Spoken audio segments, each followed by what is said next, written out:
जीवन का कड़वा सच जब सामने आता है तो अक्सर हम डिनाई करते हैं। कोई भी इमोशन बहुत डिस्कम्फर्टिंग होता है, बहुत ही पेनफुल होता है, तो हम उसे सप्रेस कर लेते हैं।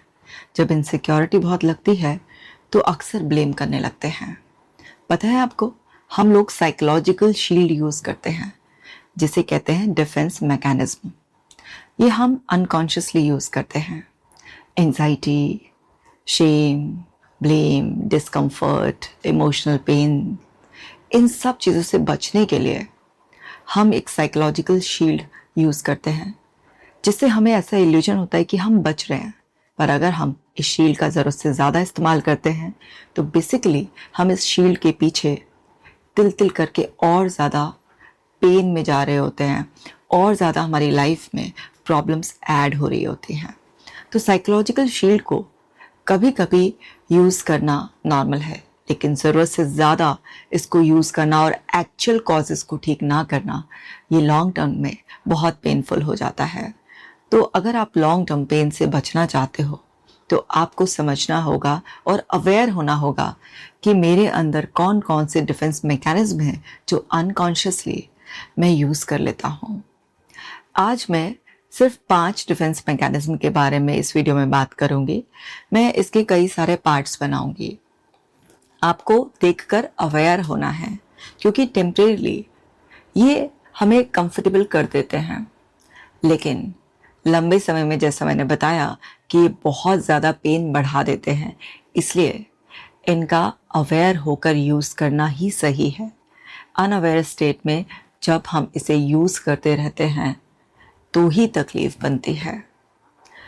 अब एक डिफेंस मैकेनिज्म होता है डिनायल, जिसमें कोई हार्श रियलिटी हमारे सामने आती है और हम उसे डिनाई कर देते हैं। जैसे मान लीजिए एक बच्चे से कोई एक्सपेंसिव कोई डेकोरेटिव आइटम टूट गया। अब उसे पता है कि अगर मम्मी को पता चल गया कि मैंने तोड़ा है तो बहुत मार पड़ेगी। तो क्या है, वो झूठ बोलेगा, नहीं नहीं मैंने नहीं तोड़ा, मुझे नहीं पता ये कैसे हुआ, मैं तो यहाँ आया भी नहीं था। डिनाई करेगा। एक आदमी है जिसको लंबे समय से स्मोकिंग की वजह से अब सीवियर प्रॉब्लम डायग्नोस हो गई है, लेकिन वो फिर भी डिनाई कर रहा है कि नहीं, स्मोकिंग की वजह से नहीं हुई है, ये तो किसी को भी हो सकती है, इतने लोग दुनिया में स्मोकिंग करते हैं, ऐसे तो नहीं होती है प्रॉब्लम। देखो मैं ये सब ठीक कर रहा हूँ, मैं ये ठीक कर रहा हूँ, अगर प्रॉब्लम आनी होती तो और एरियाज में भी आती। तो वो डिनाई कर रहा है। अब ये डिनायल उसको प्रॉब्लम में फंसाएगा ही फंसाएगा। ऐसा हो ही नहीं सकता, क्योंकि कुछ समय के लिए उसे लगेगा कि रिलीफ मिल गया, मैं बच गया हूँ, लेकिन लंबे समय के लिए ना वो बच्चा बचेगा जिसने झूठ बोला है कि उसने तोड़ा है।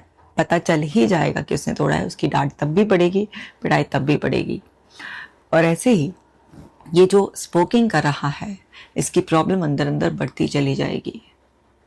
अगर वो बच्चा उसी टाइम पर अपनी गलती मान ले और सॉरी बोल दे और वादा कर दे कि आगे से ऐसा नहीं होगा, वो ध्यान रखेगा, तो उसको जो भी मिलने वाला पनिशमेंट है या तो वो नहीं मिलेगा या मिलेगा तो बहुत कम मिलेगा।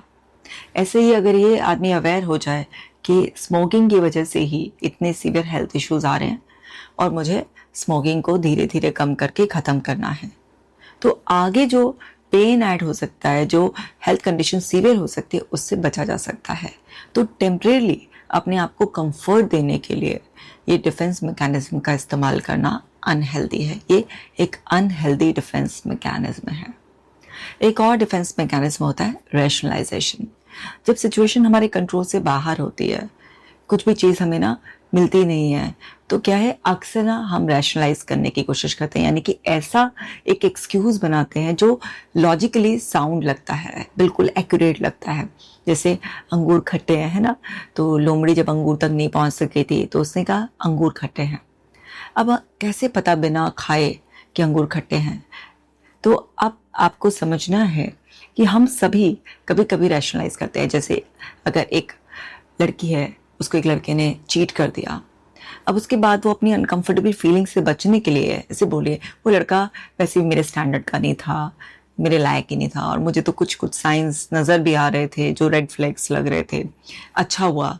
तो ये क्या है, उसने ना रैशनलाइज किया सिचुएशन को, क्योंकि वो उस पेन से, जो उसको चीटिंग की वजह से मिला है, किसी ने उसको डिच कर दिया है, उस पेन से बचना चाह रही है। तो रैशनलाइजेशन अगर आप बैलेंस वे में यूज़ करते हो तो ये सच में आपको इमोशनल पेन से बचा लेता है। लेकिन अगर आप हर चीज़ को ही इस तरीके से रैशनलाइज कर देते हो, अपनी गलतियाँ नहीं देखते हो कि कहाँ पर आपकी भी कोई गलती थी जिसकी वजह से कुछ भी हुआ, और आप अपने अंदर झाँक कर कुछ करेक्शन नहीं करते और हमेशा उसको इस तरह से सॉफ्टली ब्लेम ट्रांसफ़र कर देते हो, रैशनलाइज कर देते हो, तो इससे क्या होगा, वो चीज़ें बार बार आपके साथ रिपीट होती चली जाएंगी। तो रैशनलाइज करना ज़रूरी है, पर हर चीज़ बैलेंस में अवेयर होकर। कभी कभी सच में डिफेंस मैकेनिज्म आपको एकदम से मिलने वाले बहुत इमोशनल पेन, बड़े पनिशमेंट से बचा लेते हैं, पर इनका अवेयरनेस में इस्तेमाल करना ही सही होता है। इसी तरीके से एक डिफेंस मैकेनिज्म होता है प्रोजेक्शन, जिसमें हम अपने थॉट्स, अपनी फीलिंग्स, अपनी डिज़ायर्स को किसी दूसरे के ऊपर प्रोजेक्ट कर रहे होते हैं। जैसे आप खुद बहुत जेलस फील करते हैं, लेकिन आप दूसरों के सामने ऐसा दिखाते हैं कि जैसे लोग आपसे बहुत जेलस फील करते हैं, जबकि वो आपकी फीलिंग है कि आपको जेलसी होती है, आपको इनसिक्योरिटी होती है, आपको जेलसी होती है। लेकिन आप ये नहीं कहते कि मुझे जेलस हो रही है, और अब लोग मुझसे जेलस हो रहे हैं। तो ये क्या है, प्रोजेक्शन है, कि आपके अंदर की जो फीलिंग्स है उसका प्रोजेक्शन। और ये डेली यूज़ में भी हम छोटे मोटे उसमें करते ही रहते हैं। अब जैसे क्या होता है कि ना, कोई बच्चा है, उसका खुद का घूमने जाने का मन कर रहा है, उसका खुद का मान लीजिए मैगी खाने का मन कर रहा है, तो वो अपने सिबलिंग से भी ऐसे कह सकता है, या घर में किसी और मेंबर से भी बोल सकता है कि तुम्हारा बहुत दिन हो गए ना, घूमने जाने का मन कर रहा है ना, बाहर जाकर कुछ बढ़िया से खाएं, जैसे मैगी वैगी खाएं। इस तरह से तो क्या है, वो अपनी फीलिंग्स को प्रोजेक्ट कर रहा है, क्योंकि उसको ये कि अगर डायरेक्टली मैंने बोला तो कहीं ऐसा ना हो कि मना कर दें या डांट पड़ जाए। तो वो जो अज्यूम्ड उसका अंदर यहाँ पर है ना सिनेरियो कि ऐसा हो सकता है, उस अनकंफर्टेबल फीलिंग से बचने के लिए वो कई बार इस तरीके से प्रोजेक्ट करा होता है। तो मल्टीपल वेज में अलग अलग लोग इस तरीके के डिफेंस मैकेनिज्म का इस्तेमाल करते हैं। इसी तरीके से एक डिफेंस मैकेनिज्म होता है डिस्प्लेसमेंट, जिसमें आप अपनी फीलिंग्स को वहाँ पर एक्सप्रेस करते हैं जहाँ पर आपको लगता है सेफ है एक्सप्रेस करना। मान लीजिए आपको ऑफिस में बॉस ने डांट दिया है, अब आप बॉस को तो उल्टा कुछ कह नहीं सकते हैं, लेकिन आप घर में जाकर अपने फैमिली मेंबर, मान लीजिए किसी आदमी को डांट दिया, अब वो जाकर अपनी वाइफ को सुना रहा है, उसको डांट रहा है, अननेसेसरी उसके पीछे बढ़ गया है। अब वो भी हस्बैंड को पलट के कुछ नहीं, इसकी लड़ाई बढ़ जाएगी, तो वो बच्चों को डांटने लग गई है। ये सब क्या है, डिस्प्लेसमेंट है। इसमें इंसान अपनी अनकंफर्टेबल फीलिंग्स को एक्सप्रेस कर रहा है, बट एक सेफ जोन में एक्सप्रेस कर रहा है। तो ये डिस्प्लेसमेंट डिफेंस मैकेनिज्म भी बहुत अनहेल्दी है, क्योंकि जिस बेकसूर के ऊपर आप अपनी इस तरह से डिस्कम्फर्टिंग फीलिंग्स को एक्सप्रेस कर रहे हैं, वो भी कितना गलत तरीके से, तो वो इमोशनली बहुत हर्ट हो रहा है, आपकी बॉन्डिंग उससे अफेक्ट हो जाती है। तो ये सारे अनहेल्दी डिफेंस मैकेनिज्म हैं। एक डिफेंस मैकेनिज्म होता है इंटेलेक्चुअलाइजेशन, जो कि थोड़ा सा कंपैरेटिवली एक हेल्दी डिफेंस मैकेनिज्म माना जाता है।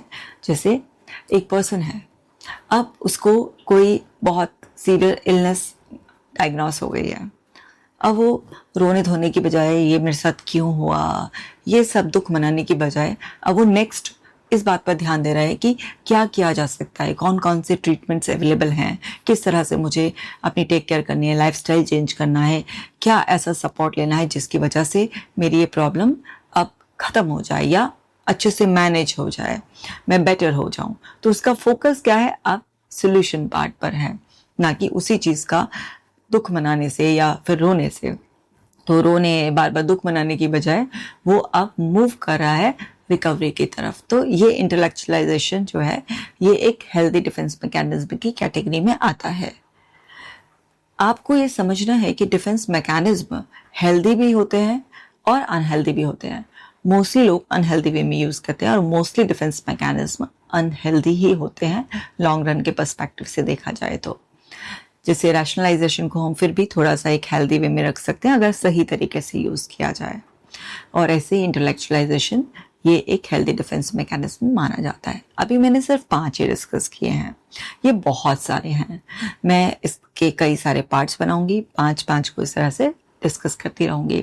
समझिए, डिफेंस मैकेनिज्म फेयरली अनकॉन्शियस होते हैं, पर कोई भी चीज़ जो अनकॉन्शियस लेवल पर है आपके, अगर आप उसके लिए भी कॉन्शियस हो जाएं तो सोचिए ना, सच में अपनी साइकोलॉजिकल शील्ड का आप तब इस्तेमाल करेंगे तब सच में इसकी बहुत ज़्यादा ज़रूरत होगी।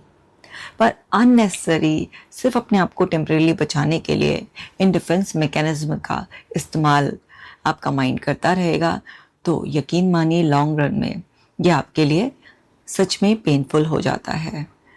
तो आप अपने डिफेंस मैकेनिज्म्स को पहचानिए कि आप अक्सर कौन से डिफेंसिव मोड में रहते हैं।